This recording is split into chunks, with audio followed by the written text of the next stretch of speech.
कभी कभी आप बिना कुछ गलत किए भी बुरे बन जाते हैं, क्योंकि जैसा लोग चाहते थे आप वैसा नहीं करते।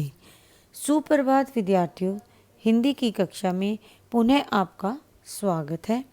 आज मैं आपको एक फूल की चाह कविता, जिसके कवि सियाराम शरण गुप्त, जिन्होंने समाज में फैली हुई छूत अछूत की नामक महामारी जैसे रोग से ग्रस्त सुखिया के जीवन के बारे में समझाने का प्रयास किया है। इस कविता के 1 से लेकर मैंने आपको 14 तक के पद्यांशों के बारे में जानकारी दे दी है, क्योंकि ये वास्तव में एक लंबी कविता है। आज के वीडियो में विद्यार्थियों, मैं आपको इस कविता के अंतिम 3 पद्यांशों के बारे में जानकारी दे रही हूँ। आइए आरंभ कर रही हूँ। दंड भोग कर जब मैं छूटा, पैर न उठते थे घर को, पीछे ढेल रहा था कोई, भय जर्जर तनु पंजर को। पहले की सी लेने तुझको, नहीं दौड़कर आई वह, उलझी हुई खेल में ही हा, अब की दी न दिखाई वह। भय जर्जर, भय से कांपते हुए, तनु का अर्थ होता है शरीर, पंजर हड्डियों का ढांचा। जब सुखिया का पिता निर्दोष होते हुए भी उसको माँ के मंदिर में घुसने के कारण 7 दिनों की जेल का कारावास दंड दिया जाता है, तब उसका पिता जब 7 दिन जेल रहने के बाद वापस उसको जेल से छोड़ दिया जाता है, तब उसकी क्या स्थिति है। इस पंक्तियों में कवि कहते हैं कि 7 दिनों का कारावास पूर्ण कर जब सुखिया का पिता जेल से बाहर आया, तो उसके पैर घर की ओर नहीं उठ रहे थे। कहा ना, पैर ना उठते थे घर को, कि उसके पैर घर की ओर नहीं उठ रहे थे। पीछे ढेल रहा था कोई, भय झरझर तनु पंजर को, क्योंकि रह रहकर कोई अज्ञात भय की आशंका से उसका मन कांप उठता था। उसे लग रहा था मानो कोई उसे भयभीत शरीर को लगातार पीछे की ओर खींच रहा है। पहले किसी लेने मुझको, नहीं दौड़कर आई वह, उलझी हुई खेल में ही हा, अब की दी न दिखाई वह।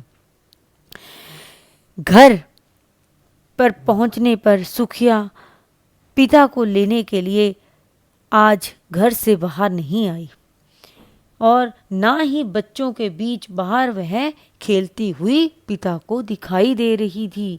यानी कि पिता जब घर के बाहर पहुंचे तो पिता को ऐसा लग रहा था कि जैसे भी उसकी बेटी हर रोज़ मुझे लेने के लिए बाहर आती है, कि अब मैं 7 दिनों के बाद जेल की कारावास करके आऊँ तो मेरी बेटी मुझको बाहर लेने आएगी, लेकिन वो उन्हें लेने के लिए बाहर तक नहीं आई, और ना ही उसे अपनी बेटी कहीं पर दूसरे बच्चों के साथ खेलती हुई दिखाई दे रही थी।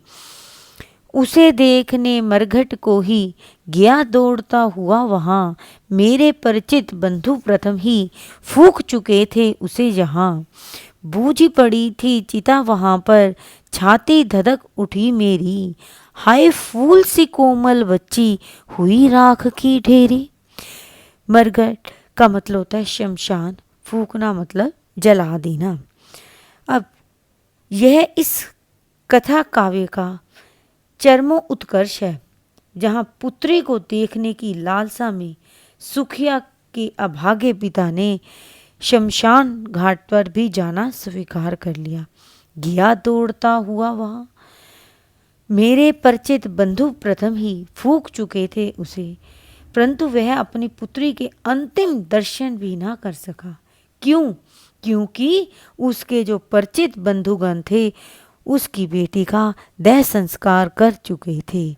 बूझ पड़ी थी चिता पर वहाँ पर, छाती धड़क उठी मेरी, हाय फूल सी कोमल बच्ची, हुई राख की ढेरी। कि उसकी चिता कि बुझी हुई राख को देखकर शोक संतप्त पिता का मन पूरी तरह से जल उठा।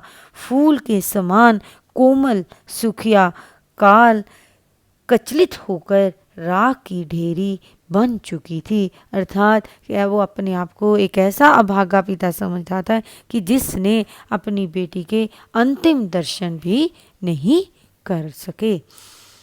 अंतिम बार गोद में बेटी तुझको ले न सका मैं, हाँ एक फूल माँ का प्रसाद भी तुझको दे न सका हाँ मैं। यानी कि कथा काव्य के निपुण प्रेरणा सियाराम शरण गुप्त एक शोक विह्वल और बेबस पिता की अंतिम इच्छा को स्पष्ट करते हुए कहते हैं कि वह उसे आखिरी बार अपनी गोद में भी नहीं बिठा सका, ना ही उसे देवी के प्रसाद का एक फूल ही अपने हाथों से दे सका। इसी पश्चाताप के रूप में इस कथा की परिणति अछूतों के साथ समाज के अन्याय अत्याचार का मार्मिक चित्रण प्रस्तुत करती है। यानी कि ये हमारे समाज में जो छुआछूत की बीमारी फैली हुई थी, जिसके कारण आज सुखिया के पिता अपनी बेटी से हाथ धो बैठते हैं, यानी कि वो अपनी बेटी के लिए एक माँ के चरणों का फूल देने में भी अपने आप को असमर्थ महसूस करते हैं।